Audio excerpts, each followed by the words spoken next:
Hello friends, आप सभी का स्वागत है द फ्यूचर एजुकेशन पर। चैनल आपको उपलब्ध करवाता है एग्ज़ाम संबंधित सटीक जानकारी। आज आपके लिए हम लेकर आए हैं उत्तर प्रदेश में निकली हुई है लेखपाल भर्ती, राजस्व लेखपाल भर्ती। इसमें आप सभी के लिए जो ऑनलाइन आवेदन करने की तिथि है वो जारी कर दी गई है और ये इसका ऑफिशियल नोटिफिकेशन जारी कर दिया गया है। तो आपको इस वीडियो में हम इससे संबंधित सारी जानकारी देने वाले हैं, तो इस वीडियो को अंत तक पूरा देखिएगा, कहीं भी स्किप मत कीजिएगा। अगर आप इस चैनल पर नए आए हैं तो प्लीज़ चैनल को ज़रूर सब्सक्राइब कर लीजिएगा ताकि आप भी एग्ज़ाम संबंधित केवल सटीक जानकारी ही प्राप्त कर सके।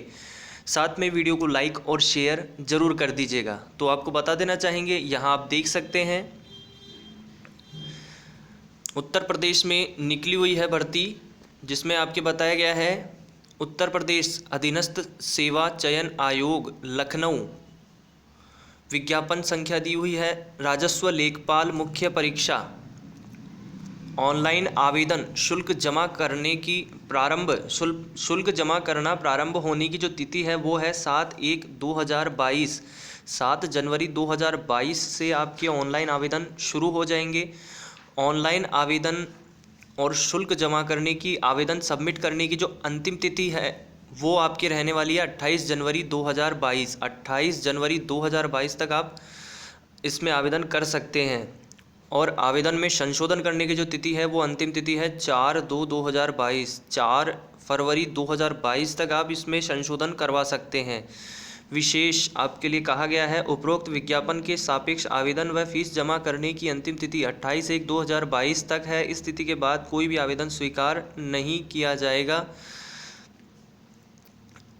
अभ्यर्थी बैंक से शुल्क का समायोजन 28/1/2022 तक अथवा उसके पश्चात विलंबतम 7 दिवस के अंदर अर्थात दिनांक 4/2/2022 तक अनिवार्य रूप से करा लिया जावे। इस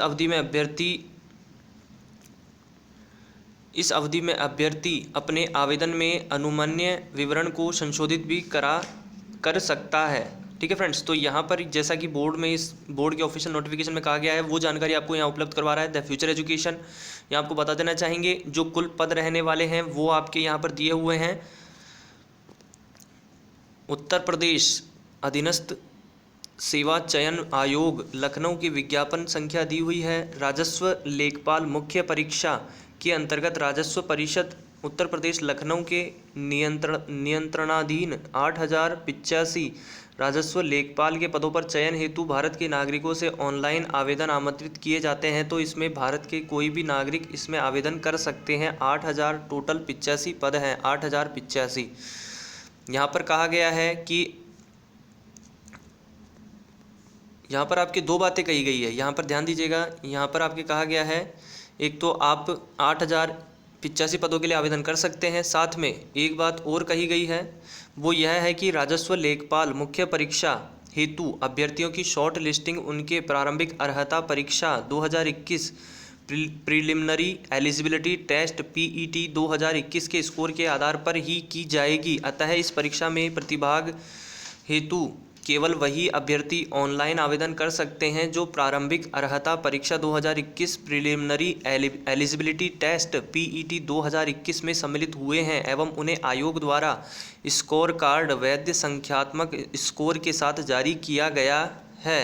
तो यहाँ पर जो आपके बताया गया है एलिजिबिलिटी वो यहाँ पर बताई गई है कि प्रारंभिक अर्हता परीक्षा जिन्होंने पास की है, जिनके पास में कि यहाँ पर इसका प्रमाण पत्र है, जो यहाँ पर आपके वैध आयोग द्वारा जो स्कोर कार्ड जारी किया गया है वैध संख्यात्मक स्कोर के साथ में, वो यहाँ पर आवेदन कर सकते हैं। आगे की डिटेल आपको बता देना चाहेंगे यहाँ पर, परंतु यह कि जब तक आयोग स्तर से जांच के अधीन व औपबंधिक प्रोविजनल श्रेणियों के अभ्यर्थियों के प्रकरणों में अंतिम निर्णय नहीं लिया जाता, तब तक इन श्रेणियों के अभ्यर्थियों को भी आयोग द्वारा आयोजित की जाने वाली विभिन्न मुख्य परीक्षाओं में आवेदन की औपबंधिक रूप से अनुमति इस प्रतिबंध के साथ प्रदान की जाती है कि ऐसे अभ्यर्थियों की मुख्य परीक्षा हेतु शॉर्ट लिस्टिंग व चयन संबंधी अग्रेतर कार्यवाही आयोग द्वारा की जा रही जाँच के परिणाम निर्णय के अधीन होगी। अब यहाँ पर आपको बताया गया है ऑनलाइन आवेदन करने वाले अभ्यर्थियों के लिए आवश्यक सूचना यह है कि इस विज्ञापन के अंतर्गत ऑनलाइन आवेदन करने हेतु ऑनलाइन आवेदन पद्धति लागू होगी, यानी आप ऑनलाइन यहाँ पर आवेदन कर सकते हैं। अन्य किसी माध्यम से प्रेषित आवेदन स्वीकार नहीं किया जाएगा। साथ में अभ्यर्थी आयोग की वेबसाइट यहाँ पर दी हुई है, आयोग की वेबसाइट upssc.gov.in के माध्यम से ऑनलाइन आवेदन करें। यहाँ पर ऑफिशियल जो आपके यहाँ पर वेबसाइट दी हुई है, इसी के आधार पर आप हर कार्य कीजिएगा। आवेदन की प्रक्रिया के बारे में विस्तृत जानकारी आप इस नोटिफिकेशन में पढ़ सकते हैं। काफ़ी लंबा वीडियो हो जाएगा, इसलिए यहाँ पर आपको महत्वपूर्ण बातें इस वीडियो में बताई जा रही है द फ्यूचर एजुकेशन के द्वारा। चैनल को सब्सक्राइब जरूर कर लीजिएगा, साथ में वीडियो को लाइक शेयर कर दीजिएगा। यहाँ पर आपको बता देना चाहेंगे ये जो विज्ञापन जारी किया गया है, इस पूरे नोटिफिकेशन को आप अच्छे तरीके से पढ़कर ही आवेदन कीजिएगा। ऑफिशियल जो साइट है उसके जो भी निर्णय रहते हैं उन्हीं के आधार पर आप हर कार्य कीजिएगा। यहाँ पर आवेदन जो कर सकते हैं उसमें आपकी सारी डिटेल दी हुई है कि यहाँ पर कौन कौन सी सूचनाएं आपको भरनी है और किस प्रकार से आपको आवेदन करना है, वो सारा यहाँ पर जानकारी दी हुई है। फ़ोटो और हस्ताक्षर के बारे में भी आपको सारी जानकारी दी हुई है। यहाँ पर कौन कौन सा विवरण आपको देना है वो भी बताया हुआ है। यहाँ पर घोषणा है, इसके बारे में भी आप पढ़ लीजिएगा। इसके अच्छे से पढ़ने के पश्चात ही आप आवेदन कीजिएगा।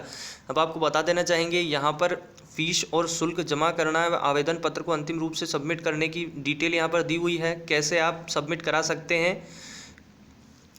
अब हम आ जाते हैं फ़ीस पर। फीस में आपको बता देना चाहेंगे यहाँ पर आवेदन फीस शुल्क ऑनलाइन आवेदन हेतु श्रेणीवार निर्धारित फीस शुल्क का विवरण निम्नवत है। यहाँ पर आपके कहा गया है, श्रेणी दी हुई है, आवेदन फीस शुल्क दिया हुआ है, ऑनलाइन प्रक्रिया फीस शुल्क दिया हुआ है, साथ में फीस शुल्क योग आवेदन फीस शुल्क प्लस ऑनलाइन प्रक्रिया फीस शुल्क दिया हुआ है। ठीक है, तो आपके जो ये वर्ग हैं 1 से लेकर 5 तक वर्ग हैं। अनारक्षित वर्ग, सामान्य वर्ग की बात की जाए, अन्य पिछड़ा वर्ग की बात की जाए, अनुसूचित जाति की बात की जाए, अनुसूचित जनजाति की बात की जाए, विकलांगजन की बात की जाए, इन सभी के लिए आपके आवेदन फीस जो रहेगी वो 0 है। ऑनलाइन प्रक्रिया फ़ीस शुल्क लगेगा आपके हर कैटेगरी के लिए 25 रुपये, 25 रुपीज़। और साथ में आपकी जो टोटल जो फ़ीस रहेगी वो कुल मिलाकर के आपके फ़ीस या शुल्क का योग रहेगा 25 रुपये पर कैंडिडेट। यहाँ पर हर कैटेगरी के लिए आपके यहाँ पर 25 रुपये शुल्क दिया हुआ है। अब यहाँ पर आपको बता देना चाहेंगे दोस्तों, स्वतंत्रता संग्राम सेनानी के आश्रित भूतपूर्व सैनिकों एवं महिला अभ्यर्थियों द्वारा क्रमांक 1 से 4 तक उल्लिखित उनकी मूल श्रेणी के अनुसार फीस शुल्क देय होगा। अभ्यर्थियों के लिए यह ध्यान देने योग्य बात है कि निर्धारित फीस शुल्क का भुगतान आप किस प्रकार से करें वो यहाँ पर दिया हुआ है। इसका आप यहाँ पर ऑफिशियल नोटिफिकेशन को ज़रूर से पढ़ लें। चलिए हम स्क्रॉल करके थोड़ा नीचे आते हैं। यहाँ पर आप संशोधन करा सकते हैं फ्रेंड्स, यहाँ पर बताया हुआ है संशोधन जो करा सकते हैं उसकी डिटेल भी आपको दी हुई है। 4 फरवरी 2022 तक आप अपने ऑनलाइन जो आवेदन करते हैं उसमें अगर कोई गलती रह जाती है, कुछ मिस्टेक रह जाती है, तो आप अपना ऑनलाइन जो आवेदन करा रहे हैं उसमें संशोधन भी करा सकते हैं। उसकी डिटेल यहाँ पर दी हुई है कि किसमें आपके जो संशोधन है उसकी अनुमति होगी और किसमें नहीं होगी, यहाँ पर आपके दिया हुआ है। यहाँ पर आप देख सकते हैं जैसा कि बताया गया है, अभ्यर्थी अपने आवेदन पत्र के निम्नलिखित विवरण को ही संशोधित कर सकता है। उक्त के अतिरिक्त अभ्यर्थी को आवेदन में किसी अन्य विवरण को संशोधित करने की अनुमति नहीं दी जाएगी। यहाँ पर सब कुछ दिया हुआ है किसमें आप संशोधन करा सकते हैं। नाम में अगर वर्तनी की गलती है संशोधित करा सकते हैं, पिता के नाम में वर्तनी की गलती हो, पत्राचार का पता हो, अन्य व्यक्तिगत विवरण जैसे EWS एवं क्षैतिज आरक्षण की श्रेणी जो दी हुई है, जाति की श्रेणी दी हुई है, और यहाँ पर आपकी जेंडर दिया हुआ है। साथ में आवेदन में अनिवार्य अधिमानी अर्हता संबंधी दर्ज किया गया विवरण भी आप चेंज करा सकते हैं। आवेदन में अगर आप चेंजेस कराना चाहते हैं, संशोधन कराना चाहते हैं, तो संशोधन की अंतिम तिथि जो है वो 4/2/2022 तक ही अनुमन्य है। यहाँ तक आप आवेदन जो कर रहे हैं उसमें संशोधन करा सकते हैं। इसके पश्चात किसी भी स्थिति में आप संशोधन नहीं करा सकते हैं, जैसा कि इस नोटिफिकेशन में कहा गया है। पदों के विवरण की बात की जाए यहाँ पर, तो चलिए पदों के बारे में आपको बता देना चाहेंगे। यहाँ पर जो विवरण है वो निम्न प्रकार से है। यहाँ पर आपके बताया गया है, राजस्व परिषद उत्तर प्रदेश लखनऊ विभाग का नाम है, पदनाम जो है वो लेखपाल है, और वेतनमान बैंड की बात की जाए, वेतनमान ग्रेड पे की बात की जाए तो 5200 से 20,200, ग्रेड पे 2000 है। 1 जुलाई 2021 को आयु न्यूनतम और अधिकतम वर्षों में है 18 से 40। अब बात की जाए यहाँ पर पदों की, तो यहाँ पर आपके कुल पदों का आरक्षणवार विवरण निम्न प्रकार है। अनारक्षित वर्ग की बात की जाए 3271 पद हैं। अनुसूचित जाति की बात की जाए तो 1690 पद हैं। अनुसूचित जनजाति की बात की जाए 152 पद हैं।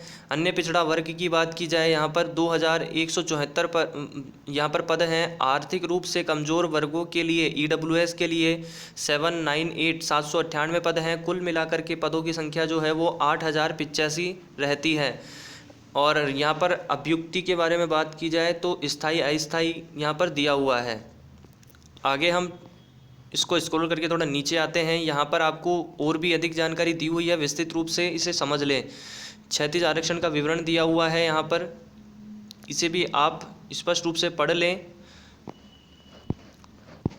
चलिए हम स्क्रॉल करके थोड़ा नीचे आते हैं। यहाँ पर आपकी जो परीक्षा कार्यक्रम रहने वाला है उसकी बात की जाए, यहाँ पर अनिवार्य अर्हता की बात की जाए, शैक्षणिक योग्यता की, तो यहाँ पर आपके बताया गया है कि उपयुक्त सारणी 1 में उल्लिखित राजस्व परिषद उत्तर प्रदेश लखनऊ के नियंत्रणाधीन राजस्व लेखपाल के रिक्त पदों पर चयन के लिए अभ्यर्थी को निम्नलिखित अनिवार्य अर्हताएं शैक्षणिक व अन्य आवेदन की अंतिम तिथि तक धारित करना अपरिहार्य है। विभाग का नाम दिया हुआ है, पद का नाम दिया हुआ है, साथ में आपके अनिवार्य अर्हता शैक्षणिक एवं अधिमानी अर्हता दी हुई है। अब बात की जाए यहाँ पर आपके सबसे पहले अनिवार्य अर्हता की बात की जाए यहाँ पर, तो यहाँ पर अभ्यर्थी को माध्यमिक शिक्षा परिषद उत्तर प्रदेश की इंटरमीडिएट परीक्षा या सरकार द्वारा इसके समकक्ष मान्यता प्राप्त कोई अन्य परीक्षा उत्तीर्ण होना आवश्यक है। साथ में अधिमानी अर्हता दी हुई है। अन्य बातों के समान होने पर ऐसे अभ्यर्थी को सीधी भर्ती के मामले में अधिमान दिया जाएगा जिसने प्रादेशिक सेना में न्यूनतम 2 वर्ष की अवधि तक सेवा की हो या राष्ट्रीय कैडेट कोर का B प्रमाण पत्र प्राप्त किया हो। इन्हें प्रेफरेंसेस दी जाएगी।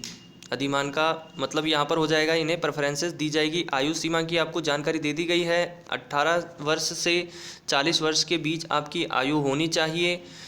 बाकी जो छूट है वो उसकी विस्तृत जानकारी भी यहाँ पर दी हुई है। चयन का आधार जो होगा उस पर आपको जानकारी दे देना चाहेंगे। यहाँ पर आपका चयन का आधार जो होगा वो लिखित परीक्षा के आधार पर चयन किया जाएगा। पाठ्यक्रम की जानकारी के लिए आपको बता देना चाहेंगे, यहाँ पर पाठ्यक्रम की जानकारी आपको दी गई है। सारी डिटेल आपको बता दी जाएगी इस वीडियो में। एंड तक पूरा जरूर देखिएगा। द फ्यूचर एजुकेशन को सब्सक्राइब जरूर कर लीजिएगा। लिखित परीक्षा 1 पाली की होगी जिनमें प्रश्नों की कुल संख्या 100 रहेगी तथा समयावधि 2 घंटा होगी। परीक्षा के प्रश्न वस्तुनिष्ठ एवं बहुविकल्पीय प्रकार के होंगे। प्रत्येक प्रश्न 1 अंक का होगा। विषय की बात की जाए सामान्य हिंदी के कुल मिलाकर प्रश्नों की संख्या 25 होगी। निर्धारित अंक होंगे 25। गणित की बात की जाए 25 प्रश्न होंगे, 25 अंक होंगे। सामान्य ज्ञान की बात की जाए 25 प्रश्न होंगे, 25 अंक होंगे। ग्राम्य समाज एवं विकास की बात की जाए 25 प्रश्न, 25 अंक होंगे। कुल मिलाकर के 100 प्रश्न होंगे और 100 अंकों का ये पेपर रहेगा। समय अवधि की बात की जाए फ्रेंड्स तो 2 घंटा 120 मिनट की यहाँ पर आपको समयावधि दी जाएगी। अब यहाँ पर आपकी ये भी बताया गया है नेगेटिव मार्किंग होगी, आपके ऋणात्मक अंकन किया जाएगा। जैसा कि इसमें बताया गया है आपके 1/4 अंक 25% यहाँ पर नेगेटिव मार्किंग की जाएगी। पाठ्यक्रम की बात की जाए तो आपको इसके लिए अलग से वीडियो मिल जाएगा। चलिए हम यहाँ पर सरसरी दृष्टि से बात कर लेना चाहेंगे। पाठ्यक्रम की बात की जाए सामान्य हिंदी में दिया हुआ है। समास, पर्यायवाची, विलोम, तत्सम एवं तद्भव संधियाँ हैं आपके वाक्यांश के लिए। एक शब्द निर्माण, लोकोक्ति है, मुहावरे, वाक्य शोधन, यहाँ पर आपके और भी अनेकार्थी शब्द और आपके यहाँ पर अपठित गद्यांश संबंधित कुछ प्रश्न भी हैं। ठीक है। गणित की बात की जाए अंक गणित एवं सांख्यिकी रहेगी और बीज गणित रहेगी यहाँ पर। ठीक है फ्रेंड्स। और साथ में आपके रेखा गणित भी यहाँ पर रहने वाली है। और इसके साथ में सामान्य ज्ञान की बात की जाए तो यहाँ पर आपके सामान्य ज्ञान में काफ़ी सारे टॉपिक्स यहाँ पर दिए हुए हैं। आप चाहें तो इसे कैप्चर कर सकते हैं, ऑफिशियल साइट से ऑफिशियल नोटिफिकेशन डाउनलोड कर सकते हैं और वहाँ से भी देख सकते हैं।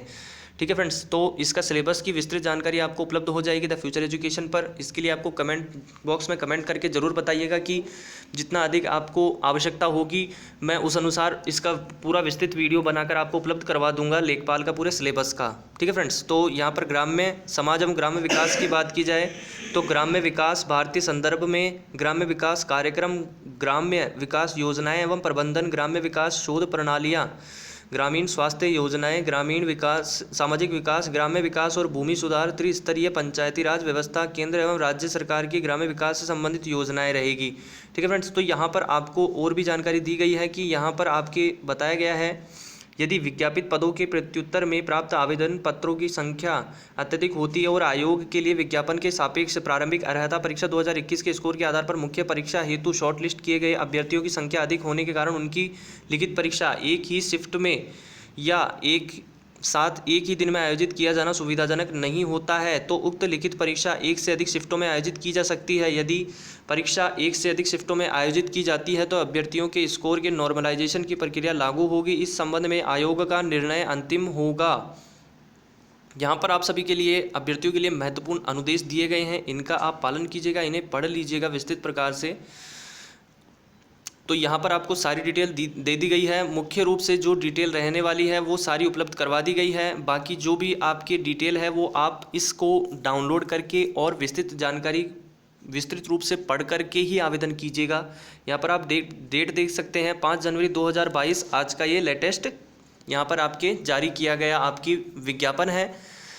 तो फ्रेंड्स, द फ्यूचर एजुकेशन ने आपको सारी जानकारी उपलब्ध करवा दी है। साथ में आपको बता देना चाहेंगे नीचे आपके परिशिष्ट परफॉर्मा दिए हुए हैं, जो आपके दिए हुए हैं जाति प्रमाण पत्र वगैरह के किस प्रकार से आपको किस प्रकार का आपको प्रमाण पत्र लगाना है वो सारे यहाँ पर दिए हुए हैं।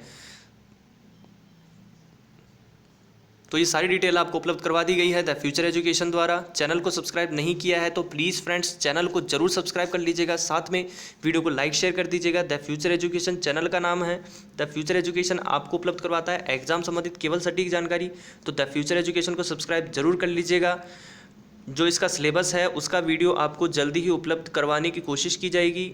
वीडियो को लाइक और शेयर जरूर कर दीजिएगा प्लीज़ फ्रेंड्स, वीडियो को शेयर जरूर कीजिएगा अपने फ्रेंड सर्कल में, साथ में लाइक जरूर कर दीजिएगा। चैनल को सब्सक्राइब नहीं किया है तो प्लीज़ चैनल को जरूर सब्सक्राइब कर लीजिएगा। अगले वीडियो में आपसे जल्दी ही मिलते हैं। धन्यवाद दोस्तों।